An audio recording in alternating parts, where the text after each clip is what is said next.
पुण्यात गरीब गर्भवती महिला पायी रुग्णालयाकडे निघाली होती.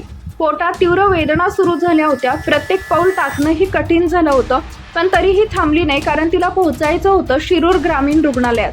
पण शिरूर निर्माणमधील निर्माण प्लाझा परिसरात पोहोचताच अचानक सगळं बदललं. प्रसूती कळा इतक्या वाढल्या की ती महिला रस्त्याच्या मध्यभागीच बसली.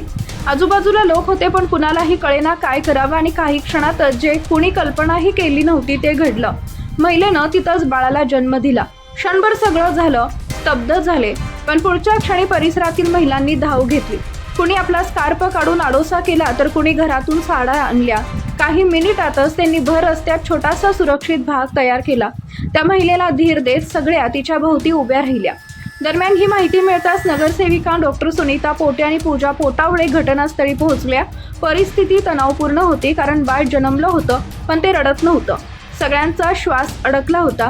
तेवढ्या डॉक्टर सुनीता पोटे यांनी प्रसंगवधान राखलं.